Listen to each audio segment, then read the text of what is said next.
Shalom saudara pendengar yang terkasih, kita bersyukur kepada Tuhan sampai saat ini Tuhan masih memberi kita anugerah yang luar biasa. Tuhan memberi kita kehidupan yang baik dan bisa menikmati dunia ciptaan Tuhan yang begitu indah, bahkan udara yang begitu segar. Saudara pendengar yang terkasih, sebagaimana sebelumnya saya sudah menyampaikan firman Tuhan tentang kepemimpinan dan keteguhan iman dari teladan Miriam, yang pada saat itu saya menyampaikan satu poin keteguhan keteladanan dari keteguhan iman Miriam ini, yaitu ketika ia berperan penting di dalam penyelamatan Musa. Yang pada saat itu saya menjelaskan bahwa ketika Ibu Miriam melihat kondisi yang ada di tanah Mesir, di mana Firaun mengeluarkan perintah untuk membunuh bayi laki-laki Israel, maka di sanalah kemudian ibunya Miriam berpikir bagaimana supaya anaknya Musa itu bisa terselamatkan. Maka kemudian ia berpikir untuk memasukkan anaknya itu ke dalam sebuah peti dan kemudian disembunyikan di dalam sungai Nil. Nah, saudara yang terkasih, pada saat ini kita akan melanjutkan bagian itu masih dalam konteks kepemimpinan dan keteguhan iman teladan dari Miriam. Selain daripada kita melihat peran penting di dalam penyelamatan Musa, kita juga melihat selanjutnya bahwa iman dan keteguhan yang bisa kita lihat dari Miriam ini adalah ketika ia memimpin puji-pujian dan penyembahan bangsa Israel. Sebelumnya kita akan masuk di dalam doa. Bapa di surga, kami bersyukur Engkau sudah menolong dan memelihara kami, dan Tuhan sudah memimpin kami sampai detik ini. Ada banyak hal yang tidak kami mengerti tentang kehidupan kami, tetapi Engkau yang berkarya di dalam hidup kami, sehingga apa yang kami nikmati hari ini adalah hanya semata-mata karena anugerah Tuhan. Dan kami terus berharap kepadamu bahwa Engkau terus menolong kami, bahkan ketika kami mendengarkan firman Tuhan hari ini, Tuhan yang memimpin kami, memberikan pendengaran yang jelas, hati yang terbuka untuk menerima, bahkan pikiran yang terus memikirkan untuk melakukan bagaimana kebenaran firman-Mu ini untuk bisa hidup di dalam kehidupan kami, dan terus kami melangkah berdasarkan firman Tuhan yang kami dengar. Berkati hamba-Mu yang menjelaskan, biarlah kami boleh bersama-sama mendengarkan dan hamba-Mu menjelaskan, sehingga firman Tuhan ini dari awal sampai selesai dapat hamba-Mu sampaikan dan seluruh pendengar dapat memahaminya. Terima kasih Tuhan Yesus, di dalam nama Yesus Kristus kami berdoa dan mengucap syukur. Haleluya. Amin. Saya mengajak saudara pendengar semua untuk membuka atau mendengarkan saya untuk membaca firman Tuhan di dalam Keluaran pasal yang ke-15. Saya memulai membaca ayat 1 sampai dengan 21, walaupun nanti teksnya adalah di dalam 20 sampai 21, tetapi saya memulai membaca dari ayat 1 di bawah perikop nyanyian Musa dan Israel. Nyanyian Musa dan Israel. Pada waktu itu, Musa bersama-sama dengan orang Israel menyanyikan nyanyian ini bagi Tuhan yang berbunyi, "Baiklah aku menyanyi bagi Tuhan, sebab ia tinggi luhur. Kuda dan penunggangnya dilemparkannya ke dalam laut. Tuhan itu kekuatanku dan mazmurku. Ia telah menjadi keselamatanku, ia Allahku, kupuji dia. Ia Allah Bapakku, kuluhurkan dia. Tuhan itu pahlawan perang. Tuhan itulah namanya. Karena Firaun dan pasukannya dibuangnya ke dalam laut, para perwiranya yang pilihan dibenamkan ke dalam laut Teberau. Samudra raya menutupi mereka, ke air yang dalam mereka tenggelam seperti batu. Tangan kananmu, Tuhan, mulia karena kekuasaanmu. Tangan kananmu, Tuhan, menghancurkan musuh. Dengan keluhuranmu yang besar, engkau meruntuhkan siapa yang bangkit menentang engkau. Engkau melepaskan api murkamu yang memakan mereka sebagai tunggul gandum. Karena nafas hidungmu segala air naik bertimbun-timbun, segala aliran berdiri tegak seperti bendungan air bah membeku di tengah-tengah laut. Kata musuh, aku akan mengejar, akan mencapai mereka, akan membagi-bagi jarahan. Nafsuku akan kulampiaskan kepada mereka, akan kuhunus pedangku. Tanganku akan melenyapkan mereka. Engkau meniup dengan taufanmu, laut pun menutupi mereka, sebagai timah mereka tenggelam dalam air yang hebat. Siapakah yang seperti engkau di antara para Allah ya Tuhan? Siapakah seperti engkau mulia karena kekudusanmu, menakutkan karena perbuatanmu yang masyhur. Engkau pembuat keajaiban, engkau mengulurkan tangan kananmu, bumi pun menelan mereka. Dengan kasih setiamu engkau menuntun umat yang telah kau tebus. Dengan kekuatanmu engkau membimbingnya ke tempat kediamanmu yang kudus. Bangsa-bangsa mendengarnya, mereka pun menggigil, kegentaran menghinggapi penduduk tanah Filistin. Pada waktu itu gemparlah para kepala kaum di Edom. Kedahsyatan menghinggapi orang-orang berkuasa di Moab.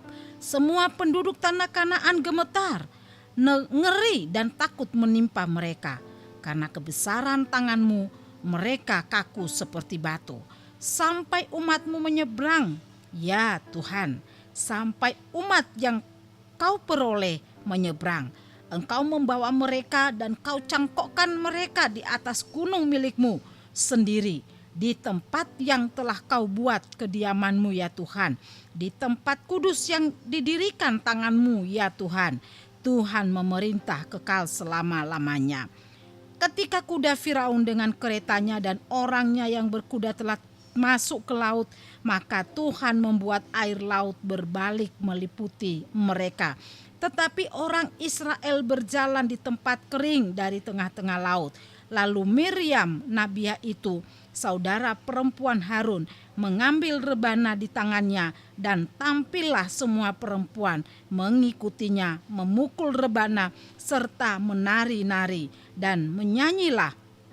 Miriam memimpin mereka, menyanyilah bagi Tuhan sebab ia tinggi luhur, kuda dan penunggangnya dilemparkannya ke dalam laut. Demikian jauh pembacaan firman Tuhan. Yang berbahagialah kita yang mendengarkan, merenungkan, dan terlebih melakukan firman Tuhan itu dalam kehidupan kita setiap saat. Saudara pendengar yang terkasih, seorang anak yang mengikuti perlombaan, ia tidak pernah berpikir bahwa dalam perlombaan itu dia akan mendapatkan kemenangan. Karena ketika dia melihat, bahkan sebelum ada di tempat lomba, ia sering mendengarkan bahwa lawan-lawannya itu adalah orang-orang yang terkuat, orang-orang yang sudah terbiasa tampil di muka umum. Artinya bahwa mereka tidak lagi gemetar menghadapi para penonton mereka. Sedangkan dia ini adalah pertama sekali tampil dan mengikuti lomba nyanyi. Saudara, tentu dengan mendengarkan dan apalagi ketika dia tiba di tempat itu, ia melihat lawan-lawannya, orang-orang lain yang ikut serta dalam lomba itu, maka mulailah ada kekhawatiran di dalam dirinya, mulai ada ketakutan, dan dia sudah tidak ada lagi harapan. Dalam hatinya gak punya harapan lagi untuk menang, karena dia baru pertama kali tampil dan mengikuti lomba nyanyi. Saudara, berjalannya waktu, dalam beberapa menit kemudian perlombaan dimulai. Ia mendapatkan nomor urut 10. Tentunya kalau dia nomor urut 10 berarti yang pertama, kedua, ketiga sampai ke 9 akan tampil duluan. Ketika yang pertama nyanyi, Peserta pertama nyanyi, dia masih tenang. Peserta yang kedua nyanyi, dia masih tetap tenang. Peserta yang ketiga nyanyi mulai ada gugup, ya mulai dingin, terasa dingin.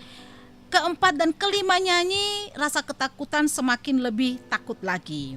Kemudian tampil lagi peserta nomor ke-6, ke-7, rasa gugupnya semakin lebih kuat lagi. Dan kemudian ketika dia sampai pada urutan peserta ke-8 untuk tampil ke depan, maka pelatihnya dia, pendampingnya dia mulai melihat bahwa anak ini sudah mulai ketakutan. Dan kemudian dia mencoba menenangkan anak ini, mengajaknya berdoa, dan kemudian dia memberikan teknik-teknik bagaimana supaya dia bisa mengontrol ketakutannya dia gitu ya. Dia mulai diajarkan, mulai disuruh tarik nafas, dan kemudian dia suruh tenang, dan dikatakan kepadanya jangan anggap bahwa lawan-lawanmu itu adalah orang-orang yang hebat. Boleh mereka hebat, tapi kamu punya potensi juga yang luar biasa. Justru karena kamu gak pernah tampil, begitu kamu tampil kamu bisa memukau para penontonnya. Dan kemudian dengan semangat yang dari pelatihnya ini, pendampingnya, maka ya akhirnya mulai secara pelan-pelan mencoba menata gugupnya, dan sampai pada akhirnya dia mulai memiliki keberanian. Sampai pada peserta nomor 9 bernyanyi, dia sudah mulai tenang, dan kemudian ketika dia tampil, dia jauh lebih tenang lagi, walaupun sedikit ada rasa takut, tetapi dia tetap bertahan, mengontrol diri dan mendengarkan aba-aba dan nasihat dari pendampingnya tadi. Nah kemudian saudara, ketika dia nyanyi semua orang bersorak-sorai, dan kemudian dia selesai bernyanyi, dia turun dan pujian diberikan kepadanya, walaupun pada saat itu belum ada pengumuman. Dan kemudian setelah selesai para peserta berikutnya untuk bernyanyi, tibalah saatnya dia penilai juri untuk maju ke depan dan mengumumkan hasil perlombaan itu. Dan apa yang terjadi ketika dia disebutkan namanya ya pada urut nomor 1, dia sangat berbahagia sekali, dia sangat senang sekali, rasanya kebanggaan dan sukacita yang dia rasakan itu melebihi dari rasa ketakutan yang sebelumnya dia dapatkan. Dan dia sangat memuji Tuhan karena kemenangan yang dia dapatkan itu. Ya bersyukur kepada Tuhan ya. Dan kemudian minggu depannya dia datang ke gereja dan dia bersaksi atas kemenangan yang dia peroleh. Ia menceritakan kisahnya. Saudara, inilah seorang anak yang menang dalam perlombaan nyanyi, yang tidak melupakan Tuhan di dalam kemenangan yang dia dapatkan. Bahkan puji-pujian, ucapan syukur disampaikan kepada Tuhan. Kemenangan itu sungguh membuat dia bahagia. Kemenangan yang dia peroleh sungguh mengubah kehidupannya dari rasa takut menjadi seorang pemberani untuk bersaksi atas perbuatan tangan Allah di dalam kehidupannya. Dan kini kita memperhatikan Miriam adalah seorang nabiah yang kita bicarakan minggu lalu, adalah saudara Musa dan Harun. Setelah bangsa Israel berhasil menyeberang Laut Merah dan melihat bagaimana Tuhan menghancurkan tentara Mesir, tadi kita sudah baca dari ayat 1 sampai dengan ayat yang ke-19, bagaimana Musa merangkum dalam sebuah puji-pujiannya tentang karya Allah yang luar biasa, bagaimana ia menggambarkan Allah sudah menolong mereka dari tanah Mesir, keluar dari tanah Mesir, bahkan sampai akhirnya mereka bisa melewati Laut Merah itu atau Laut Mati itu untuk melewatinya dan sampai mereka selamat. Dan musuh-musuh mereka mati di dalam Laut Merah itu. Nah, saudara yang terkasih, kita memperhatikan di sini bagaimana Musa menggambarkan campur tangan Allah, kemahakaryaan Allah dalam menolong bangsa Israel. Dan itu membuat mereka bisa merayakan momen yang luar biasa ini dengan pujian. Nah, tadi dalam Keluaran 15 ayat 20 sampai 21. Di situ kita melihat peran Miriam yang sangat menonjol sekali. Di sana kita melihat bahwa ia dengan spontan ya memimpin pujian, ya itu yang pertama, memimpin pujian. Miriam disebut sebagai nabi, mengambil tamborin dan memimpin perempuan-perempuan Israel dalam menari dan menyanyi puji-pujian kepada Tuhan. Ayat 20 tadi. Lalu Miriam, nabiah itu saudara perempuan Harun, mengambil rebana di tangannya dan tampillah semua perempuan mengikutinya.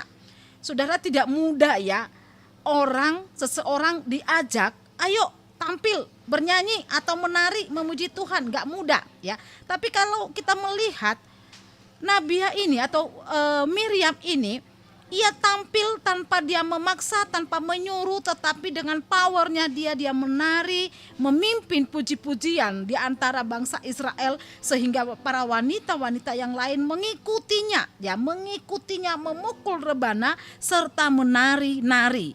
Saudara, dengan spontanitas, power yang dimiliki oleh Miriam, power kepemimpinannya, yang bisa membuat para wanita-wanita yang lain bisa ikut terlibat di dalam memimpin puji-pujian dan menari-nari, memukul rebana, sehingga puji-pujian kepada Allah dinaikkan secara bersama-sama dengan penuh hikmat dan merdu.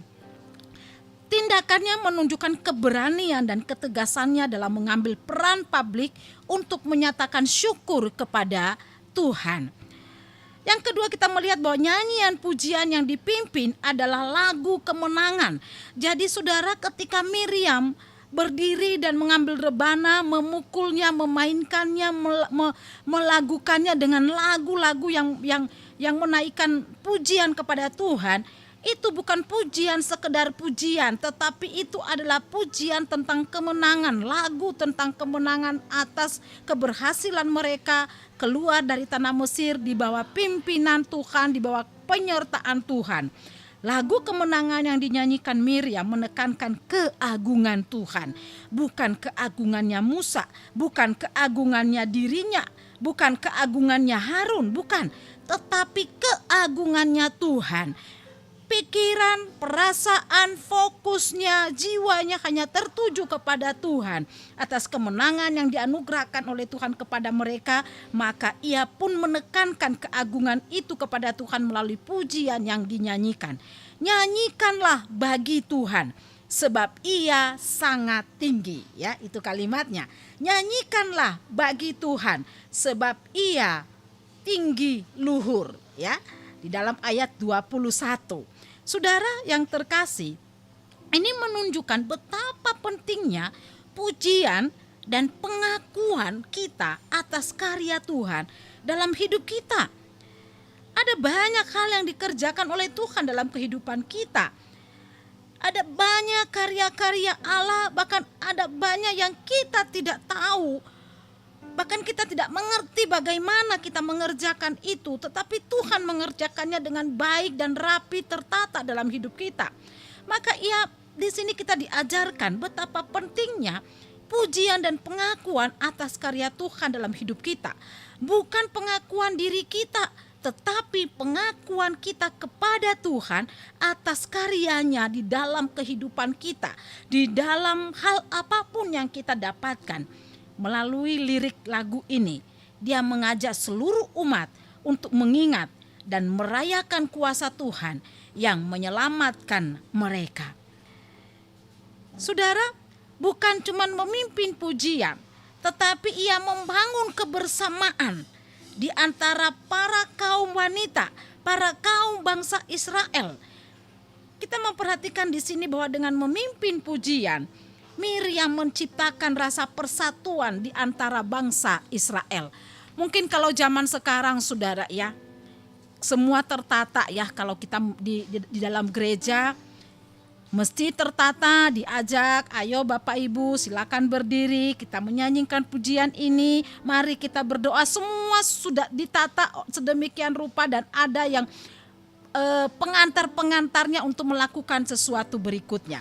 Tetapi di sini mari kita melihat bahwa ini mengalir powernya Miriam untuk melakukan semuanya ini, bahwa di dalam ketika ia memimpin bangsa Israel dalam memuji Tuhan, ia sekaligus membangun persatuan, kebersamaan di antara bangsa Israel.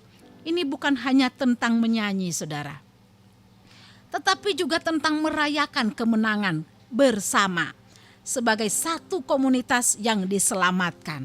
Saudara, bangsa Israel bukan bangsa yang kecil. Kadang-kadang di lingkungan kita hanya satu gereja saja, satu jemaat saja sulit untuk mempersatukan dalam melakukan kegiatan.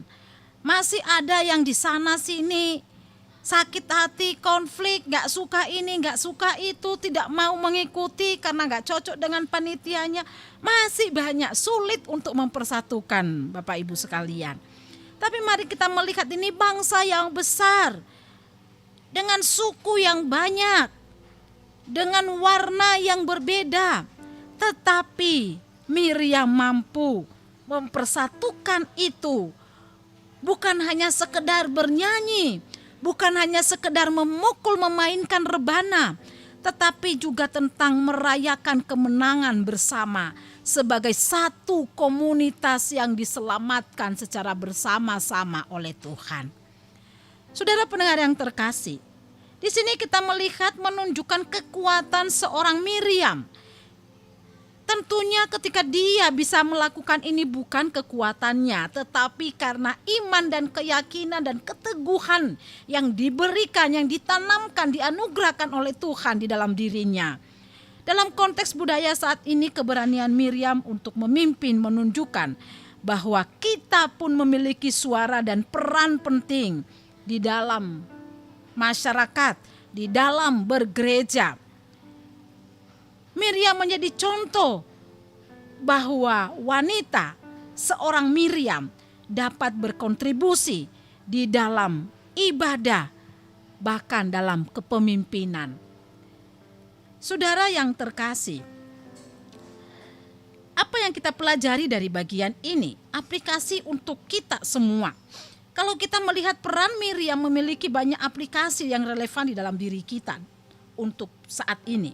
Yang pertama itu adalah tentang keberanian dalam kepemimpinan ketika ia memimpin puji-pujian. Wanita masa kini dapat mengambil ataupun seluruh orang percaya masa kini dapat mengambil inspirasi dari keberanian Miriam untuk menjadi seorang pemimpin dalam komunitas. Tidak menunggu menjadi pemimpin dalam perusahaan, menjadi ketua majelis di gereja, ataupun menjadi ketua di STT, atau menjadi gembala sidang dulu di gereja, atau menjadi ketua yayasan. Tidak menunggu itu, saudara. Karena yang namanya komunitas itu tidak hanya terbatas pada sebuah lembaga yang formal, tetapi dalam komunitas-komunitas kecil, mulai dari keluarga kita, ya, masyarakat, kelompok-kelompok kecil, di mana kita bisa membangun komunitas di sana dan kita memiliki keberanian untuk memimpin. Ya, ini menunjukkan bahwa setiap orang percaya itu memiliki potensi. Dia seorang wanita, tetapi ia tetap dipakai oleh Tuhan. Potensi yang dalam dirinya bisa dipakai untuk memimpin dan membuat perubahan di dalam lingkungannya. Saudara yang terkasih, itu pembelajaran yang pertama. Yang kedua, apa yang kita pelajari dari kehidupan Miriam ini? Pentingnya pujian dan penyembahan. Seperti Miriam, wanita bisa menjadi pendorong dalam puji-pujian dan penyembahan kepada Tuhan. Maka kita juga sebagai orang-orang percaya, baik dalam rumah tangga kita, di dalam komunitas kecil kita, komunitas besar kita, di dalam lembaga-lembaga formal, kita diajar untuk menjadi seorang pemimpin yang bisa mendorong, membawa, memimpin komunitas kita untuk memuji dan menyembah kepada Tuhan. Saudara, ini mungkin bukan hal yang mudah, tetapi ketika kita meyakini bahwa kita ini dipanggil bukan hanya sekedar menjadi orang percaya atau orang Kristen, tetapi memiliki tugas untuk memimpin komunitas di mana kita berada, maka mari kita memiliki keberanian untuk membawa komunitas itu memuji dan memuliakan Tuhan. Selain itu, apa yang kita pelajari? Yang ketiga adalah membangun komunitas. Itu yang kita pelajari. Membangun komunitas. Saudara, Miriam membangun rasa kebersamaan di antara bangsa Israel. Wanita, seorang Miriam, dapat berperan dalam memperkuat ikatan dalam komunitas. Dan seharusnya kita pun orang-orang percaya yang sudah mendapatkan anugerah itu pun juga dipanggil untuk membangun komunitas, memfasilitasi kegiatan yang mempererat hubungan sosial dan spiritual di antara sesama. Dan pembelajaran yang keempat adalah menjadi suara untuk yang tak bersuara. Yang lalu juga saya katakan menjadi suara untuk yang tak bersuara. Miriam memberi suara kepada umatnya, seorang wanita yang cukup luar biasa. Maka untuk kita sekarang ini orang-orang percaya pun juga bisa menggunakan suara dan pengaruh kita untuk berbicara tentang isu-isu penting di dalam komunitas kita. Berani bersuara untuk membawa kelompok kita memuji memuliakan Tuhan. Mungkin mereka takut memuji Tuhan, gak punya keberanian. Tetapi kita orang percaya memiliki tanggung jawab membawa mereka untuk berani memuji Tuhan. Miriam adalah teladan bagi semua kita. Keberanian dan kepemimpinannya dalam memimpin pujian kepada Tuhan mengajarkan kita tentang kekuatan iman dan pentingnya merayakan karya Tuhan bersama. Saudara, kita semua di sini adalah orang-orang yang sudah mendapatkan kemenangan dari Allah kita. Kita menang atas apa? Kalau bangsa Israel menang dari tanah perbudakan dan kemudian diselamatkan oleh Tuhan keluar dari tanah perbudakan itu. Kita pun juga menang atas perbudakan. Perbudakan dari siapa? Perbudakan dari dosa, perbudakan dari pekerjaan si iblis. Kita sudah menang karena Yesus Kristus mati di atas kayu salib. Dan di dalam kematian, kebangkitan, dan naik ke surga, itu adalah bukti kemenangan yang sudah dikerjakan oleh Allah melalui Yesus Kristus dalam kehidupan kita. Dan tentunya kita harus percaya bahwa kita adalah kaum-kaum pemenang, orang-orang yang menang. Maka sebagai kaum pemenang atau orang-orang yang sudah dimenangkan oleh Tuhan dari perbudakan itu, maka bukankah seharusnya kita juga harus punya keberanian untuk memimpin komunitas kita, memimpin orang-orang di sekeliling kita untuk memuji memuliakan Tuhan, untuk menyembah kepada Tuhan. Sebagai orang-orang yang menang, bukankah seharusnya kita memuji dan mensyukuri atas kemenangan yang dianugerahkan oleh Tuhan kepada kita? Sebagai orang-orang yang menang, bukankah seharusnya kita menjadi orang-orang yang membentuk kelompok untuk memperkenalkan Kristus yang memberi kemenangan itu kepada kita?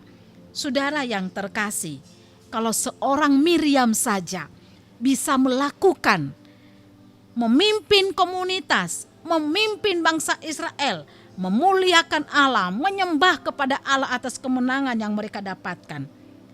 Kenapa kita tidak? Kita pun sudah dapat kemenangan itu. Maka saat ini marilah kita bersama-sama mengingat kembali apa yang harus kita lakukan atas kemenangan yang sudah kita peroleh dari Yesus Kristus, menang atas dosa. Mari kita berdoa. Bapa di surga, kami bersyukur buat firman-Mu hari ini. Kau sudah mengingatkan kami bahwa bangsa Israel yang telah mendapat kemenangan keluar dari tanah perbudakan, dan sehingga melalui Miriam memimpin umat Israel memuji menyembah kepada Allah, dan puji-pujian mereka adalah pujian kemenangan kepada Allah yang menunjukkan kemahakuasaan Allah, kebesaran Allah, dan kekuatan Allah yang sudah terjadi di tengah-tengah bangsa Israel, sehingga mereka memuji memuliakan Engkau. Bahkan Miriam membangun komunitas, memimpin komunitas untuk menyembah dan memuji Tuhan. Tuhan Yesus, kami pun berdoa untuk kehidupan kami yang sudah mendapat kemenangan atas dosa. Kami pun bersyukur atas semuanya itu, tapi kami seringkali melupakan apa yang harus kami kerjakan. Kami tahu kami sudah mendapatkan tebusan dan pengampunan dari Tuhan. Kami tahu kami sudah mendapatkan kemenangan itu, tapi kami lupa untuk melakukan hal-hal yang harus kami kerjakan untuk memimpin komunitas kami, membawa orang-orang di sekeliling kami memuji, memuliakan Allah, mengenal Engkau sebagai juru selamat dalam hidup mereka, membangun komunitas untuk memperkenalkan Kristus bagi orang-orang yang belum percaya. Tuhan, tolong kami untuk melakukan itu. Jadikanlah kami orang-orang yang bisa bersuara untuk mereka yang tidak berani bersuara, untuk membawa kemenangan dalam kehidupan mereka. Terima kasih Bapa di surga, terpuji nama Tuhan. Di dalam nama Yesus kami berdoa. Amin.